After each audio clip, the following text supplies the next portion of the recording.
ఈ మధ్య కాలంలో మనం ఎక్కువగా వింటున్న మాట లే ఆఫ్. అది కూడా ఐటీ కంపెనీల్లో 20,000 మందిని, 10,000 మందిని సడన్‌గా తీసేస్తున్నారు. ఎందుకు అని రీజన్ అడిగితే మీ పెర్ఫార్మెన్స్ నచ్చలేదంటూ కంపెనీ వాళ్ళు ఉద్వాసన ఇచ్చేస్తున్నారు. మరి దీనిపై ఎలా పోరాడొచ్చు ఎంప్లాయ్ అనేవాళ్ళు అనేది మనతో పాటు మాట్లాడడానికి ఉన్నారు అడ్వకేట్ మహేష్ గారు. వారిని అడిగి తెలుసుకుందాం. సార్ నమస్తే అండి. నమస్తే. ఇట్లా సడన్‌గా ఒక ఎంప్లాయ్ చేస్తున్న జాబ్‌ని తీసే హక్కు ఉందా నిజంగా? ఒకవేళ ఆ రైట్స్ ఉంటే ఈ ఎంప్లాయ్‌కి ఎలాంటి హక్కులున్నాయి లాలో? ఈ ఎంప్లాయ్మెంట్కి వచ్చేటప్పటికమ్మా 2 ఆస్పెక్ట్స్ ఉంటాయి. ఒకటి contract employment, regularized employment. Okay. అంటే సమ్ పీరియడ్ ఆఫ్ టైం ఎవరన్నా కూడా ఒక ఎంప్లాయ్మెంట్ అనేది తీసుకుని ఉంటే వాళ్ళది ఇనీషియల్గా కాంట్రాక్ట్ ఎంప్లాయ్మెంట్ ఉంటుంది. Thereafter it will become regularized. అంటే వాళ్ళని రెగ్యులరైజ్ చేయొచ్చు అనేది ఒక సెక్టార్ ఉంటుంది. అది ఏంటంటే ప్రైవేట్ సెక్టార్స్లో ఎక్కడ అవకాశం లేదు. ఈ so called MNC multinational companies అన్నీ కూడా ప్రైవేట్ సెక్టార్స్. ఇది ఏది కూడా పర్మనెంట్ ఎంప్లాయ్మెంట్ అనే సోర్స్ అనేది అసలు లేని సెక్షన్ అది. సో ఎవరైనా సరే అంటే వాళ్ళు చూస్ చేసుకునే ఎంప్లాయీస్ని only dependence on the performance which is showed by them at the time of interviews and the experience which they got from the previous years. అంటే వాళ్ళకు వచ్చిన ప్రీవియస్ ఎక్స్పీరియన్స్ ఆ పర్టికులర్ ఆస్పెక్ట్లో ఎంతవరకు నాలెడ్జ్ ఉందో తెలుసుకుని వాళ్ళకి ప్రమోషన్స్ ఇవ్వడం జరుగుతుంది. నెక్స్ట్ వాళ్ళు ఇంటర్వ్యూ చేసినప్పుడు వాళ్ళ యొక్క పర్సనల్ అపియరెన్స్ కాకుండా పర్సనల్ నాలెడ్జ్ అంటే ఆ పర్టికులర్ సబ్జెక్ట్ మీద దాని మీద వాళ్ళు ఇంటర్వ్యూ చేసి ఇంటర్వ్యూస్ తీసుకోవడం జరుగుతుంది. ఇదంతా కూడా ఒక బేసింగ్ అనే కాంట్రాక్ట్. వాళ్ళకి ఇనీషియల్గా ఒక బాండ్ కాంట్రాక్ట్ అనేది తీసుకుంటారు. అంటే 1 year వరకు మీరు ఉద్యోగం మానడానికి లేదని, 2 years వరకు మీరు కంటిన్యూ ఇదే చేయాలని, లేదా 2 years వరకు మీకు ఇదే శాలరీ ఇస్తాము, ఇంతకు మించి మీకు శాలరీ హైక్స్ ఉండవు, లేదా ప్రమోషన్స్ ఉండవు, ఇట్లాంటి కాంట్రాక్ట్ ఉంటుంది. ఈ ఎంఎన్సీ కంపెనీస్ ఏంటంటే whenever they are getting projects from other companies లేదా అదర్ స్టేట్స్ కానీ అదర్ కంట్రీస్ కానీ వాళ్ళొక ప్రాజెక్ట్ అనేది తెచ్చుకుంటారు. ఆ ప్రాజెక్ట్ తెచ్చుకుని ఆ ప్రాజెక్ట్ కంప్లీషన్కి మెన్ కావాలి. మెన్ అంటే ఎవరైనా అమ్మాయిలు కావచ్చు, అబ్బాయిలు కావచ్చు, ఎవరైనా ఒక సోర్స్ ఆఫ్ ఎంప్లాయీస్ కావాలి. ఆ పర్టికులర్ ప్రాజెక్ట్ కి సంబంధించిన ఎంప్లాయీస్ ని చూస్ చేసుకుని వాళ్ళని సెలెక్ట్ చేసి అపాయింట్ చేసుకోవడం వీళ్ళ బాధ్యత. హ్యూమన్ రిసోర్స్ హెచ్ఆర్ ఉంటుంది కదా, వాళ్ళు ఏం చేస్తారంటే రిక్రూటింగ్ స్టార్ట్ చేస్తారు ప్రొసీజర్. ఆ రిక్రూటింగ్ ప్రొసీజర్ లో ఎంప్లాయీస్ వీళ్ళకి సూటబుల్గా ఉన్న వాళ్ళు డిపార్ట్మెంట్స్ ఉంటాయి కదా, ట్రిపుల్ సిఎస్సి సోసో అట్లా ఆ డిపార్ట్మెంట్స్ అన్నిటిని వీళ్ళు కొన్ని కాలేజెస్ని చూస్ చేసుకోవడం లేదా యూనివర్సిటీస్ని చూస్ చేసుకోవడం, వాళ్ళకు ఒక ప్యాకేజ్ ఫిక్స్ చేసేసి ఆ ప్యాకేజ్ ప్రకారం వీళ్ళని పెట్టుకుంటారు. ఈ పెట్టుకునే ప్రక్రియ అంతా కూడా ఏదైతే ప్రొసీజర్ ఉంటుందో everything is under contract. Contract beyond చేయడానికి లేదు. ఆఫర్ లెటర్ ద్వారా ఏమవుదంట? ఆఫర్ లాస్ట్ అది ఫైనల్ గా. ఇనీషియల్ గా వీళ్ళకి ఆఫర్ లెటర్ ఇచ్చేదానికన్నా ముందు there is a condition, specific conditions in the contract. వాళ్ళు క్లియర్ గా చెప్తారు, నీకు నచ్చకుండా మానేయాలి అనుకుంటే నువ్వు ఇట్లా కంపెనీకి ఇంత పే చేయాల్సి వస్తుంది, లేదా నీ సర్టిఫికేట్స్ రిటర్న్ చేయమని, లేదా 2 years 1 year నువ్వు ఖచ్చితంగా ఇక్కడ బాండ్ రాసి ఇక్కడే ఉండాలని. సో ప్రయర్ నోటీస్ అంటే రిమూవ్ చేయాలి అన్నా అతను మానేయాలి అన్నా కూడా ప్రయర్ నోటీస్ ఉండాలి. లైక్ 30 days నోటీస్ ఉండాలి, నువ్వు ప్రయర్ ఇంటిమేషన్ ఇవ్వాలి, నీకు ఇచ్చిన ఏదైతే బిలాంగింగ్స్ అన్ని ఉంటాయో కంపెనీ నుంచి అవన్నీ కూడా నువ్వు రిటర్న్ చేయాలి. ఇట్లాంటి చాలా కండిషన్స్ మీద ఉంటుంది అదంతా. ఇప్పుడు ఈ కాంట్రాక్ట్ ఎంప్లాయ్మెంట్, రెగ్యులరైజ్డ్ ఎంప్లాయ్మెంట్ ఏంటంటే గవర్నమెంట్ సెక్టార్స్, గవర్నమెంట్ సోర్స్ వచ్చేటప్పటికి వాళ్ళందరికీ డెఫినెట్ గా రెగ్యులరైజేషన్ ఉంటుంది.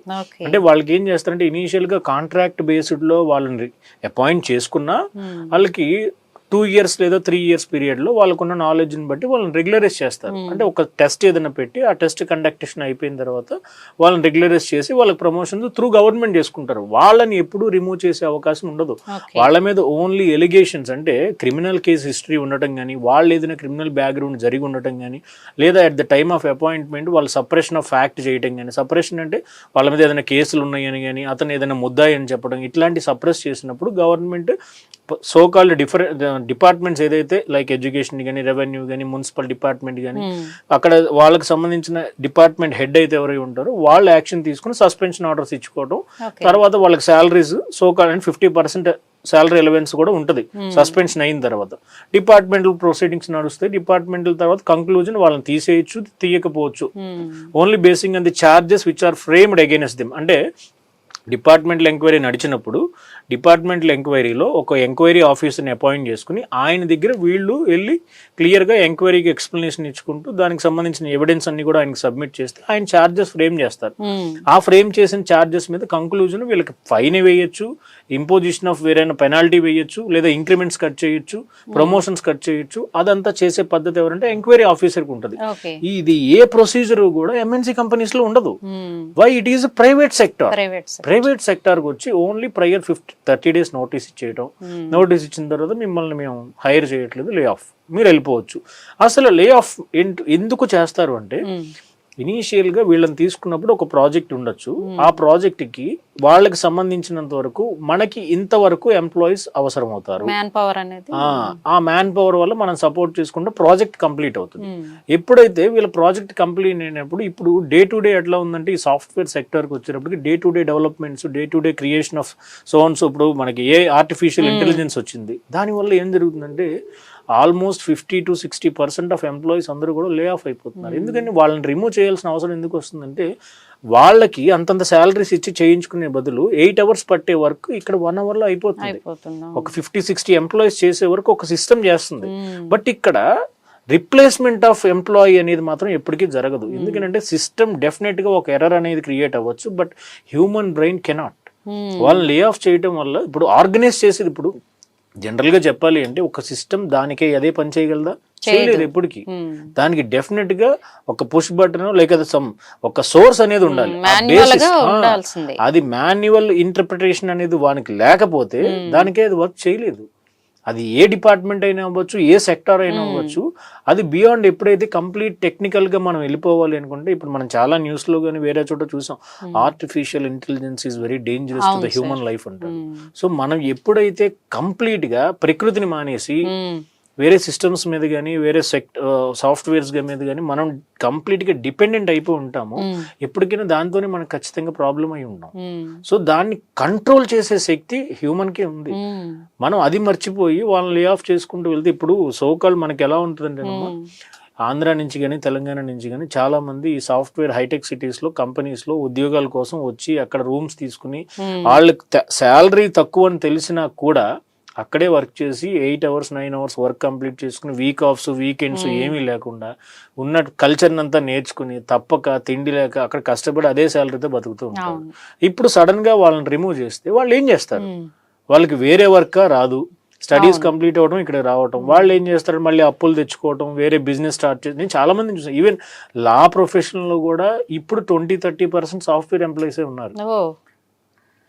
మనకి నార్త్ సైడ్ చాలా మంది అదే చేస్తున్నారు. ఇప్పుడు ఈవెన్ ఆంధ్రాలో కూడా నేను రీసెంట్గా చాలా మందిని చూసాను ఏంటంటే వేరే మెకానికల్ డిపార్ట్మెంట్, వేరే ఈసీ డిపార్ట్మెంట్స్ నుంచి వచ్చి అక్కడ మనం అంతంత శాలరీస్ తెచ్చుకుని అంత పని చేసి పెట్టిన రికగ్నైజేషన్ ఉండట్లేదు, లైఫ్లో సాటిస్ఫాక్షన్ ఉండట్లేదు.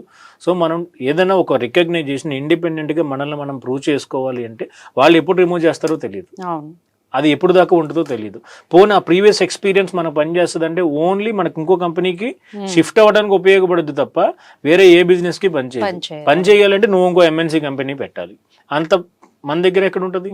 అంత స్తోమత లేకే కదా మనం ఉద్యోగం చేసేది. సో అవన్నీ చెయ్యాలి అంటే వాళ్ళకు ఇబ్బందికరమైన విషయాలే. కాబట్టి వీళ్ళకి రిమూవ్ చేస్తే సోర్సెస్ అనేవి చాలా టైట్ అయిపోతాయి. చాలా మంది మీరు అబ్జర్వ్ చేసి ఉంటారు, ఇక్కడ ఇండియాలో చేయలేక వేరే కంట్రీస్కి వెళ్ళి అక్కడ తక్కువ వచ్చినా పర్వాలేదు మనం అబ్రాడ్ లో ఉన్నామని చెప్పుకోవచ్చు అన్న ఉద్దేశం అక్కడికి వెళ్ళి మళ్ళీ ఏ హోటల్స్లోనూ పనిచేసి అవన్నీ కూడా వాళ్ళను ఇంటికి కొంత పంపించుకోవడం, అక్కడ ఉండిపోవటం, ఇట్లాంటివి చేసేదంతా కూడా సాఫ్ట్వేర్ సెక్టర్లో ఇంకొక మేజర్ ప్రాబ్లం ఏంటి అంటే ఉన్నంతకాలం వాళ్ళు కష్టపడినా కూడా హెల్త్ డే షిఫ్ట్స్ ఉంటాయి, నైట్ షిఫ్ట్స్, ఆఫ్టర్నూన్ షిఫ్ట్స్, వాళ్ళ వల్ల షిఫ్ట్స్ చేసుకుని ఒక మనిషి ఎంత కష్టపడతాడు?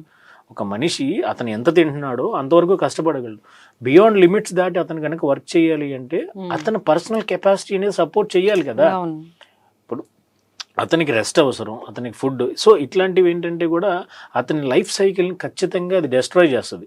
చేసినప్పుడు దానికి ఏంటంటే నాకు డబ్బులు కావాలి, నేను కష్టపడతాను, ఇదే చెప్తాడు. అతను ఉన్నంత కాలం period of time when he was working అనుకున్నప్పుడు కంప్లీట్గా అతను సోర్స్ ఆఫ్ ఇన్కమ్ మీద ఆలోచిస్తాడు తప్ప పర్సనల్గా నా హెల్త్ పాడైపోతుందని ఎవరో ఆలోచించారు. ఎందుకంటే ప్రతి వాళ్ళకి నా కుటుంబాన్ని నేను బాగా చూసుకోవాలి, నా ఫ్యామిలీని నేను బాగా చూసుకోవాలి. ఎందుకంటే ఈ రోజుల్లో ప్రతి ఒక్కటి కంపారిజన్ అమ్మా. పక్కన వాళ్ళు కొనుక్కున్నారంటే మనం కొనుక్కోలేకపోయామంటే అది అయిపోయింది. సో వాళ్ళు బయటికి వెళ్తున్నారంటే మనం అకేషన్స్ తిరగాలి, మనం కూడా వెళ్ళాలి, మనం కూడా తీసుకురావాలి. సో ఇట్లా కంపారిటివ్ లైఫ్ ఎప్పుడైతే వచ్చేసిందో ప్రతిదీ మనకు కావాలంటే మన దగ్గర కావాల్సింది డబ్బు కావాలంటే మనం కష్టపడాలి. సో వాళ్ళు కంప్లీట్ డిపెండెంట్ అయిపోయి ఎంప్లాయీస్ గా నథింగ్ బట్ స్లేవ్స్ లో వర్క్ చేస్తానే ఉంటారు. వాళ్ళు చేసినా సరే ఎప్పుడైనా ఒక కంపెనీ ఒక డెసిషన్ తీసుకుని 50% లేకపోతే వాళ్ళకి ఇంకా మా వల్ల కాదని నోటీస్ ఇచ్చి వాళ్ళని రిమూవ్ చేసేసారు అనుకోండి, వాళ్ళు ఏం చేస్తారు? సో ఇక్కడ ఒక ఆపర్చునిటీ ఉంటుంది.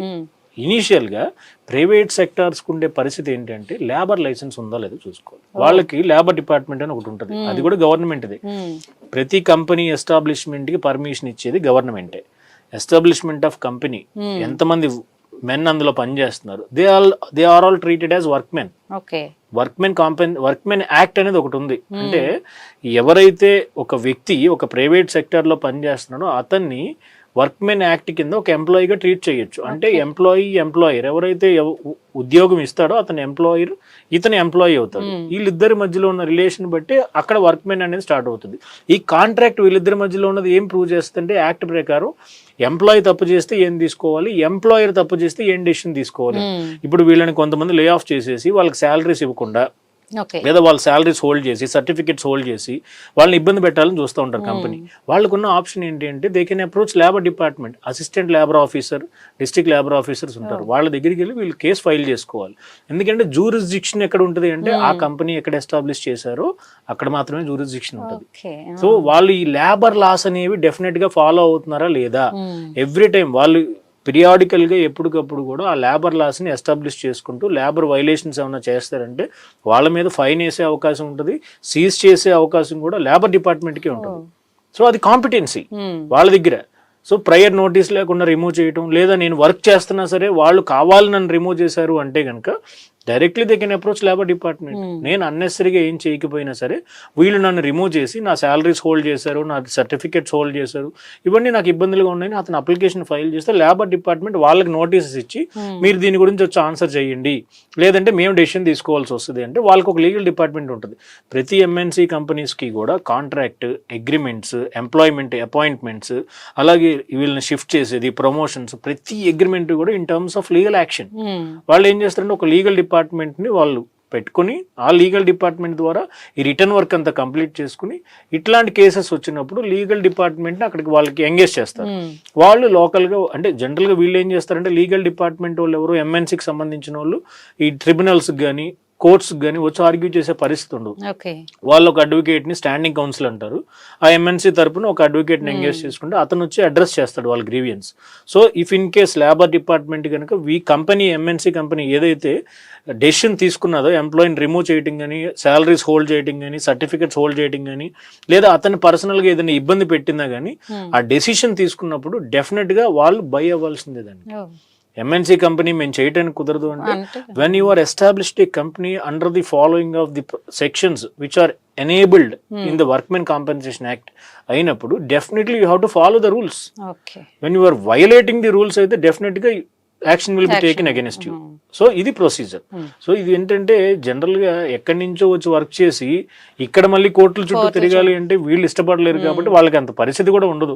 సరే ఈ ఉద్యోగం పోతే పోయింది, ఇంకో ఉద్యోగం ఇదే ఉంటుంది తప్ప దాన్ని కొంచెం డెసిషన్ తీసుకుని సీరియస్నెస్ తీసుకుని చెయ్యాలి అంటే మనకి రావాల్సిన శాలరీస్ పోగా మనం మళ్ళీ ఇంకొక చోటకి వెళ్ళి డబ్బులు ఖర్చు పెట్టాలన్న బాధలో వాళ్ళు ఈ స్టెప్స్ అయితే తీసుకోవాలి. సో వాళ్ళకైతే ఒక అవకాశం అయితే ఉందో తీసుకోవడానికి, అది తీసుకుంటారా లేదా అనేది వాళ్ళ విజ్ఞతకు వదిలేయండి. Thank you sir. నమస్తే.